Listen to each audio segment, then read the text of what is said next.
In this video, you're going to learn about how to grow the serratus anterior. You're going to learn the biomechanics of this muscle and specifically my #1 exercise for training the serratus anterior. And to be honest, as I always am on this channel, I think you're going to be a little bit surprised at what my recommendation is. All right, first things first, the serratus anterior is actually a massive muscle. It has like 7 to 9 different portions, and it attaches on the inner side or the underside, depending on how you look at it, of the shoulder blade. So if I sneak underneath of my skeleton's arm here and I pretend that I'm the serratus basically runs like this and it wraps around those ribs in a banana-like fashion.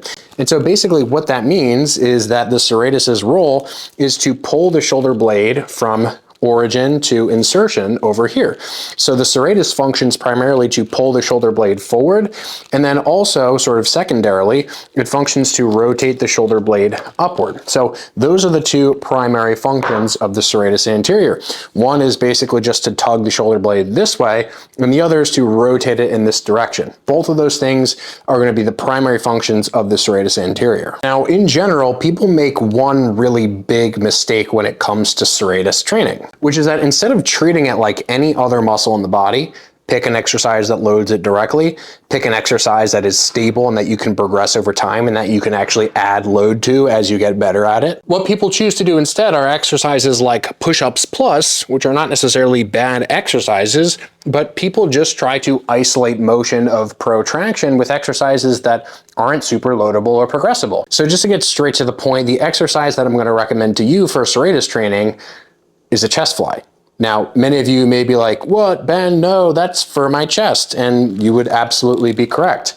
But the serratus muscle, much like all of the different traps, is a scapular muscle. And it's one of the only muscles that functions to pull the shoulder blade forward. So think about it like this. If the pecs are Batman, then the serratus is Robin. Or maybe like not quite Robin, but not quite Batman, maybe closer to Batman than to Robin. Something like that, where basically the pecs can only pull the arm so far across the body before the serratus needs to kind of really help them out and actually drag the shoulder blade in that direction.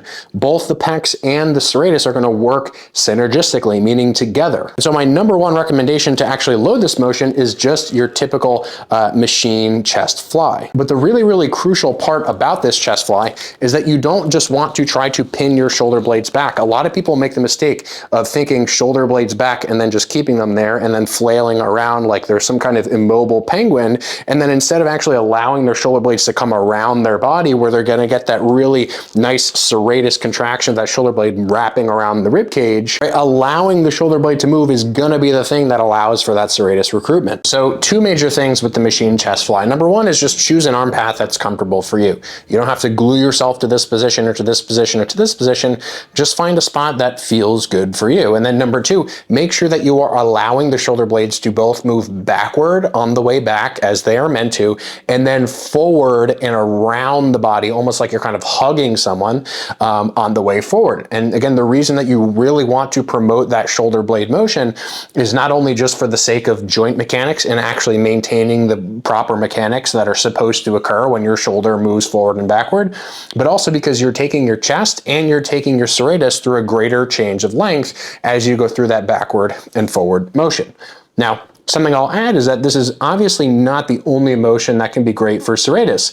And the cool thing is that you're probably already doing other motions that are for the serratus.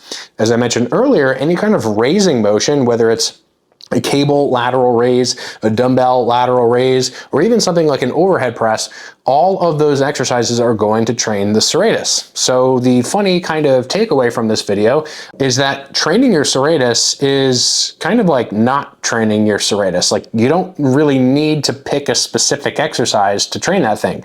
And if you think that you do, why do you think that? Do you think that because your shoulder is in pain and some physio 10 years ago told you that you had a weak serratus? If so, how did they come to that conclusion? Not that this is the best argument, but you pretty much never see any bodybuilders ever doing specific serratus exercises. You just see them doing presses, raises, and overhead presses to train that tissue kind of indirectly. And just because it's always on all the time, much like your traps are pretty much always on during any kind of back movement, any kind of raising using movement, you don't really need to pick dedicated exercises to that group. And picking isolated exercises in certain instances can certainly be helpful. For instance, if you are someone who's going through some kind of shoulder rehabilitation, maybe you have some kind of specific diagnosed strain to the muscle, right? Loading it in a more isolated environment can be very helpful. But just because of the raw number of exercises that you're probably already doing for this muscle, you probably don't need to do more. And if you're having trouble seeing the muscle, you just keep doing more of what you're doing and get leaner. It's kind of like training abdominals. Does training your abs make your abs bigger? Absolutely, just like every other muscle. So will that make them easier to see? Also, absolutely. But are you going to be able to see your abs or your serratus if you're not lean enough? Probably not. So anyway, one more important point about the pec fly and fly motion specifically is you don't have to tie yourself to one kind of fly or another. So for instance, if the horizontal fly machine, like the pec fly machine, doesn't feel great for you, try a cable setup. If the cable setup that I'm demonstrating in this video doesn't feel great to you, change the height of the cables, change the rotation of your arms, change the amount of bend and straightening you have in your elbows, change where you make the cable heavy. If you make the cable heavy in the squeezed position, that's going to be different compared to if you make it heavy in a more lengthened position. All these different things are ultimately variables that you can adjust to your personal preference, but hopefully the overall takeaway here is clear. If you're interested in more specifics about this muscle or any of the physics surrounding loading it, consider clicking the link in the description. I have a lifetime mentorship that's basically dedicated solely to helping you master the anatomy of lifting and the biomechanics of lifting. So if you want to learn more from me, if you want to ask me questions one-on-one, do live calls with me, check the link in the description. And if not, I will see you all, as always, for more free content in the next video.